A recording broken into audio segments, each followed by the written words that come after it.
everyone joining us live today.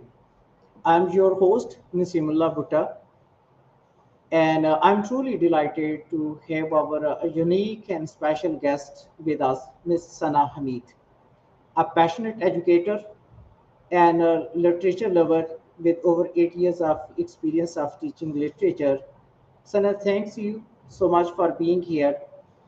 And let's kick off our journey of literature, learning, and you can say in life with the very first question.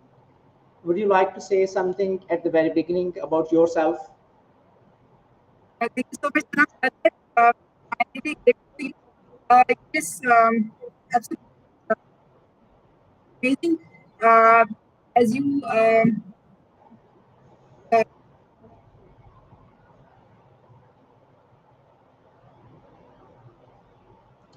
Is there, you can say, the audio problem?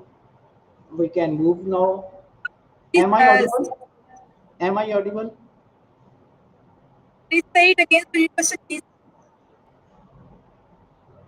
I'm going to repeat the question. Going to repeat the question. The very first question I will ask you, that is a very formal question to begin with Sana. We are going to start with Sana. Could you walk us through your journey as English literature teacher? What sparked, what motivated you, your passions for education? Absolutely, it's a very interesting journey of my life. If I tell you that literature, it started with my passion for reading and reading short stories and used to read newspaper at home and different pieces of work we used to have from since childhood. So that was the passion of reading at one side, and another thing, which is passion of teaching or education. Yes, it came through. We have an innate passion for leadership. So the leadership and my passion for reading, they got combined. So they became like teaching with literature. So it happened like that. It is always great to hear what fuels the passion of our educators. My next question, over the years, how has your teaching style or philosophy evolved? I mean to say, you can say the how you developed your teaching methodology, and what maybe there are different changes from the very beginning when you started teaching and right now. Actually, sir, in the beginning, when I started teaching, we are just young teachers. So I focused a lot on the content, making sure that I cover everything in the syllabus and whatever is provided to me by the administration. So later on, uh, uh, when I uh, continued my journey, I got matured in my teaching. I realized that students remember more how to be in the classroom, more in the details. So then I tried to make learning more student-centered and discussion focused. So it's less about action, it's less about covering the things. It's more about giving respect, making them feel valued, making them feel loved. In the classroom. Once they get this, the journey goes very smooth with them. They love exploration, they love curiosity about the subject, and they love going with the things which are really part of education. So in this way, I developed my style, and I must say that you don't learn these things from the books, from the courses, but you learn these things through your own experiences, through your own mistakes, through your students' response, and you must keep on trying and trying to make the things better.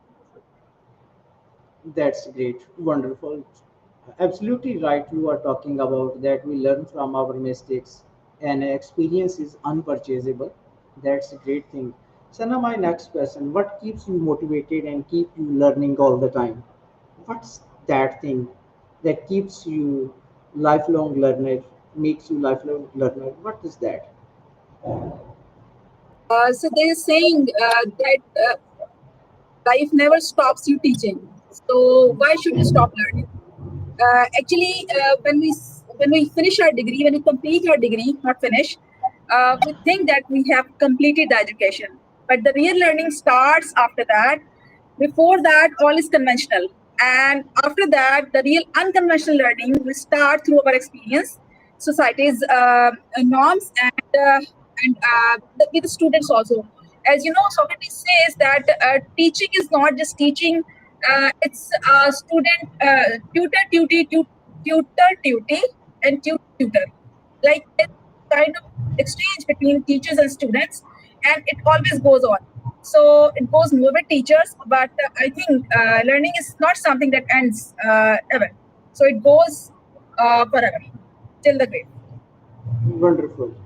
That's great. Sometimes we are teachers, at the same time so we may be the students. It's right. And one thing more, sometimes students feel anxiety, or you can say low self-esteem.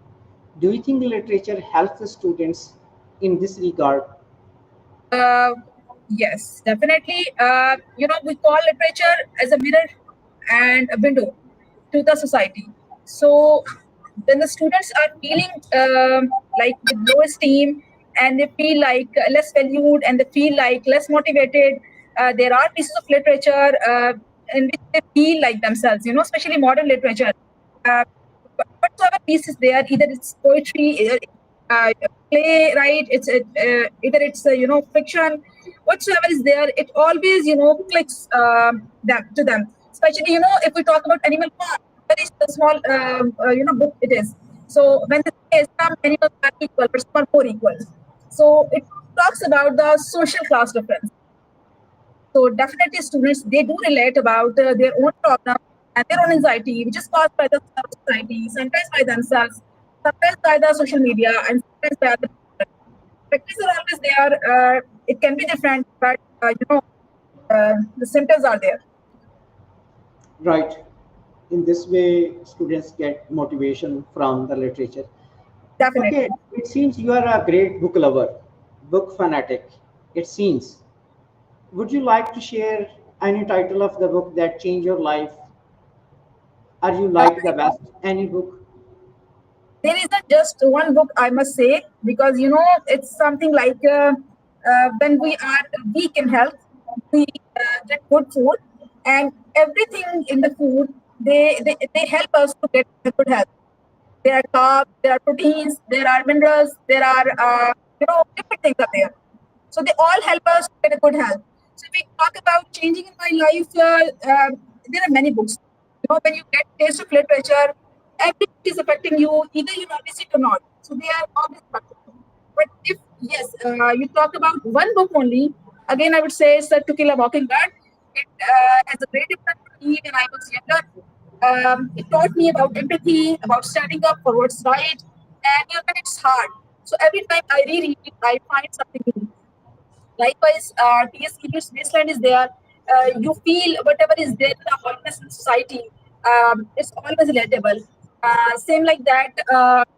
Whenever you feel about your country and the time when the partition process was there, you talk about the Sidhwa's fiction there, and then Khushwant Singh's there from India.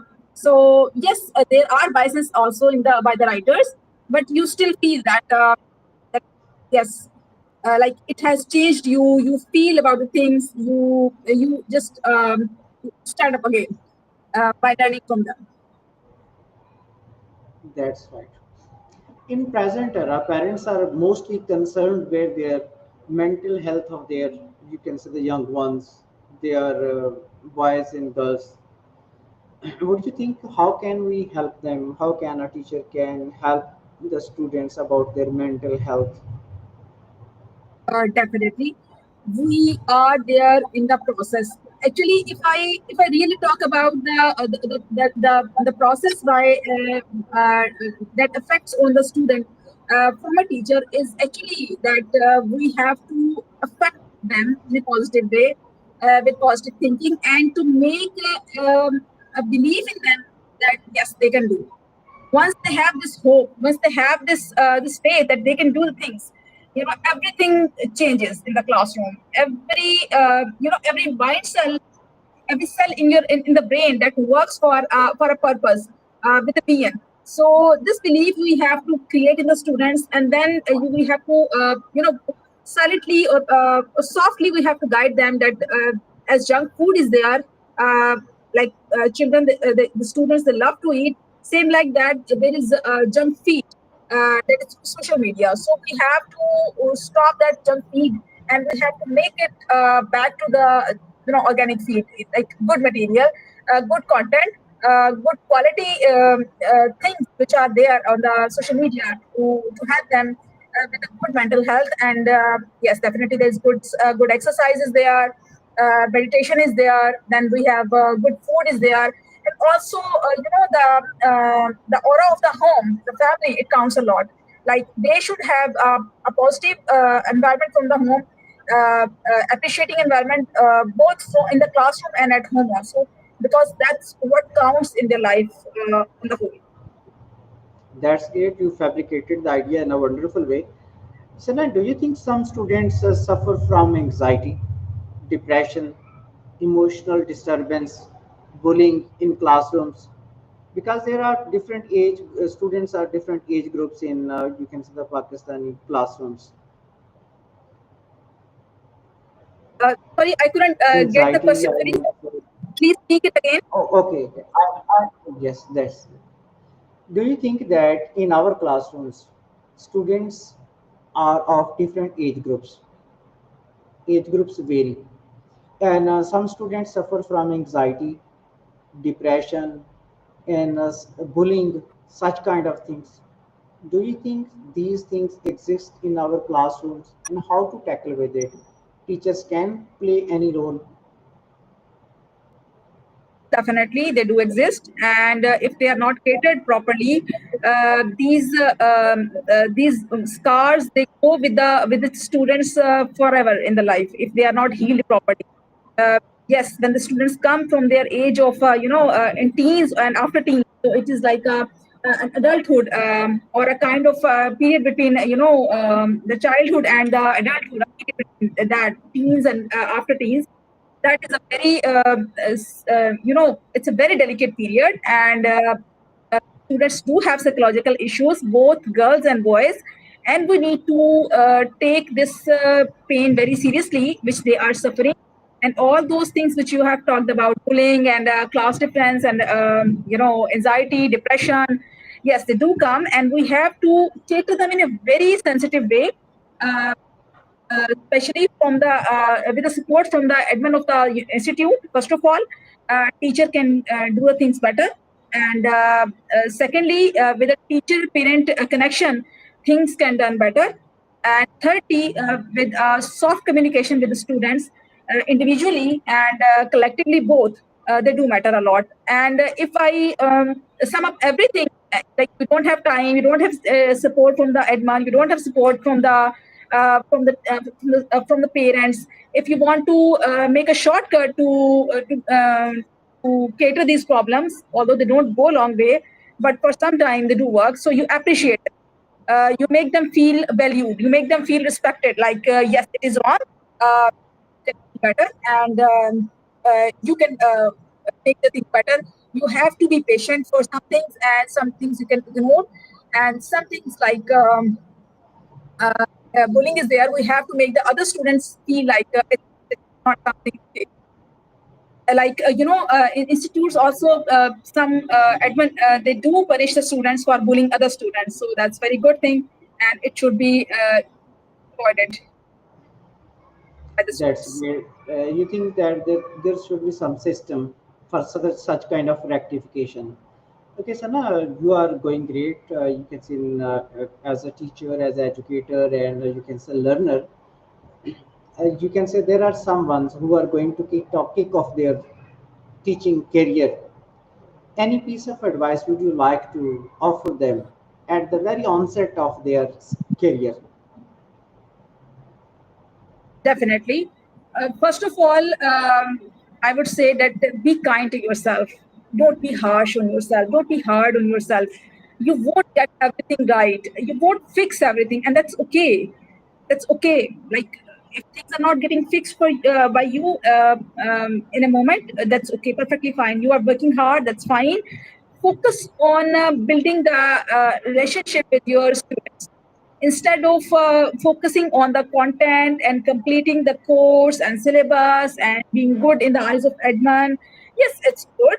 We work hard for that, but don't make it the solely goal. Means it should not be the main goal for you. The content will follow, but the connection is what they will remember most. And once you make the connection, things they go in a better way, and things are understood by the students in a better way. They understand, they explore, they become more supportive with you in a teaching journey, and from their side in a learning journey. That's wonderful. Sana, we are going to, you can say, the wrapping up our conversation in, you can say, the few moments later.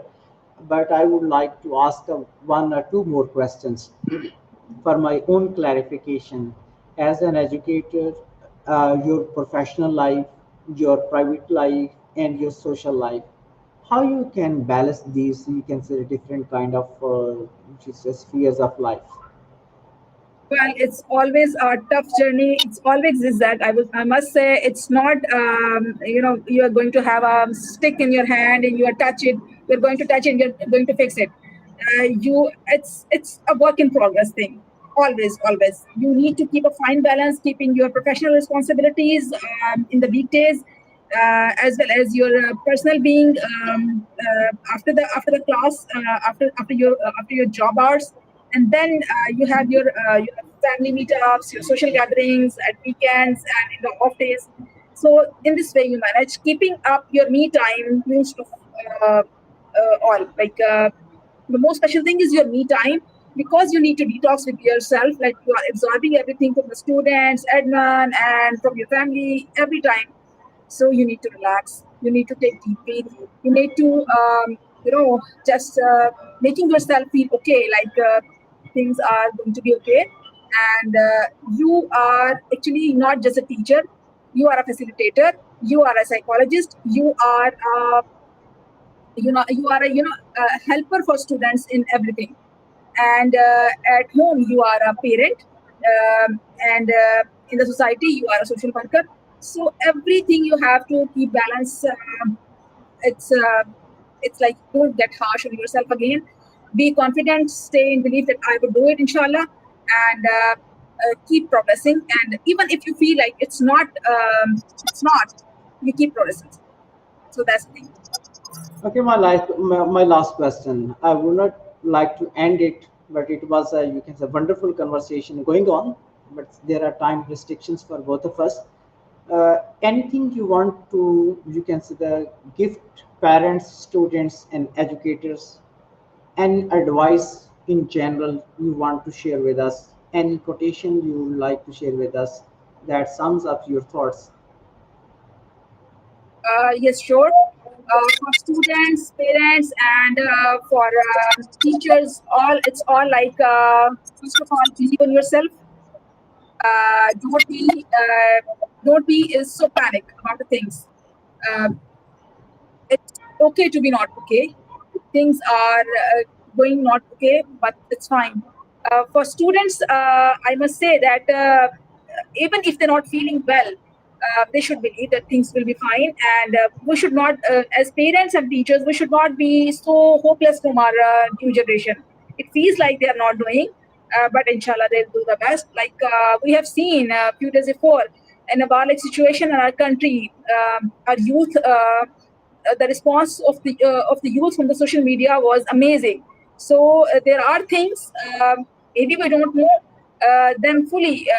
We haven't explored in our students and in our children fully, but they do matter a lot, and they are working. They are there. So they don't, maybe they are not showing up to us. And as parents and teachers, we have to believe in them, like they are doing. And maybe things are changed from our times when we were students and when they are students, but inshallah, we should believe on our intentions, our hard work, that even if they are not doing, they will do the best, inshallah. So be positive, stay positive, and hope for the best, ready for the worst. Incredible audience, you are listening the conversation of teaching minds and touching hearts. Stay curious, stay motivated. If you have got anything from our conversation, please comment, share, and it will encourage us to keep up our conversation. Sanam, we wait some another moment. We will snatch some moments to talk to you later on, and with another, you can say, the interesting topic. Thank you for you sparing some moments for talks that teach. So nice of you. Thank you very much. So much.